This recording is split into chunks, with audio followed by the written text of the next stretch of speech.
ಇಲ್ಲಿ ನಾನು ಒಂದು ಸೂಡಾಗುವಷ್ಟು ಪುಂಡಿ ಪಲ್ಯನ ಕ್ಲೀನಾಗಿ ತೊಳೆದು ಸೋಸಿ ಇಟ್ಕೊಂಡಿನಿ. ಇಲ್ಲಿ ಕಡೆಯಲ್ಲಿ ಸ್ವಲ್ಪ ಎಣ್ಣೆ ಬಿಸಿ ಆದಮೇಲೆ ಮೆಂತ್ಯ, ಜೀರಿಗೆ, ಧನಿಯಾ ಬೀಜ ಹಾಕ್ಕೊಂಡಿನಿ. ಸ್ವಲ್ಪ ಹಸಿ ವಾಸನೆ ಹೋದ್ಮೇಲೆ ಖಾರಕ್ಕೆ ಎಷ್ಟು ಬೇಕಷ್ಟು ಬ್ಯಾಡಗಿ ಮೆಣಸಿನ್ಕಾಯಿ ಹಾಕ್ತಿದ್ದೀನಿ.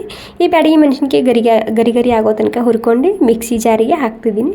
ಸ್ವಲ್ಪ ತಣ್ಣಗಾದ್ಮೇಲೆ ಇದನ್ನು ಪುಡಿ ಮಾಡ್ಕೋಬೇಕಾಗುತ್ತೆ. ಇವಾಗ ಎಣ್ಣೆ ಬಿಸಿ ಆದಮೇಲೆ ಹಿಂಗೆ ಹಾಕ್ಕೊಂಡಿನಿ. ಇವಾಗ ಈ ಪುಂಡಿ ಪಲ್ಯ ಹಾಕ್ತಿದ್ದೀನಿ. ಬೆಂಗಳೂರು ಸೈಡ್ನಲ್ಲಿ ಇದಕ್ಕೆ ಗೊಂಗೂರು ಸೊಪ್ಪು ಅಂತ ಹೇಳ್ತಾರೆ. ಇವಾಗ ಏನಿಲ್ಲ, ನೀಟಾಗಿ ಹಸಿ ವಾಸನೆ ಹೋಗೋ ತನಕ ಇದನ್ನು ಹುರ್ಕೊಂಡು ತೊಗೋಬೇಕು. ಪೂರ್ತಿಯಾಗಿ ಸಾಫ್ಟ್ ಆಗಬೇಕು. ಇವಾಗ ಇದು ಕೂಡ ತಣ್ಣಗಾಗಿದೆ. ಪುಡಿ ಮಾಡ್ಕೊಂಡು ಇದರಲ್ಲಿ ಸೇರಿಸ್ತಿದ್ದೀನಿ. ಎಲ್ಲನೂ ಹಾಕಿಲ್ಲ, ಯಾಕೆಂದರೆ ಇದು ಸ್ವಲ್ಪ ಕಮ್ಮಿ ಆಗಿತ್ತು ಕರಿಗೆ, ಹೀಗಾಗಿ ಸ್ವಲ್ಪ ಹಾಕ್ಕೊಂಡಿನಿ. ಇನ್ನೊಂದು ಕಡೆಯಲ್ಲಿ ಎಣ್ಣೆ ಬಿಸಿ ಆದಮೇಲೆ ಜೀರಿಗೆ, ಸಾಸಿವೆ, ಉದ್ದಿನಬೇಳೆ, ಕಡಲೆಬೇಳೆ, ಕರಿಬೇವು ಸೊಪ್ಪು ಮತ್ತು ಬೆಳ್ಳುಳ್ಳಿ ಹಾಕ್ಕೊಂಡು ಹಸಿ ವಾಸನೆ ಹೋಗ್ತಾನೆ ಹುರ್ಕೊಂಡಾದ್ಮೇಲೆ ಇವಾಗ ನಾವು ಮಾಡಿದಂತಹ ಈ ಪುಂಡಿ ಸೊಪ್ಪಿನ ಚಟ್ನಿ ಹಾಕ್ತಿದ್ದೀನಿ. ರುಚಿಗೆ ತಕ್ಕಷ್ಟು ಹಾಕ್ಕೊಂಡು 1-2 ನಿಮಿಷ ಮಿಕ್ಸ್ ಮಾಡ್ಕೊಂಡು ತೊಗೊಂಡ್ರೆ ನಮ್ಮ ಪುಂಡಿ ಪಲ್ಯ ಚಟ್ನಿ ರೆಸಿಪಿ ರೆಡಿ ಆಗುತ್ತೆ. ಬಿಸಿ ಅನ್ನ, ಚಪಾತಿ, ರೊಟ್ಟಿ ಎಲ್ಲದಕ್ಕೂ ಸೂಪರ್ ಆಗಿರುತ್ತೆ. ಇಷ್ಟ ಆಗಿದ್ರೆ ಲೈಕ್ ಮಾಡಿ. Thank you.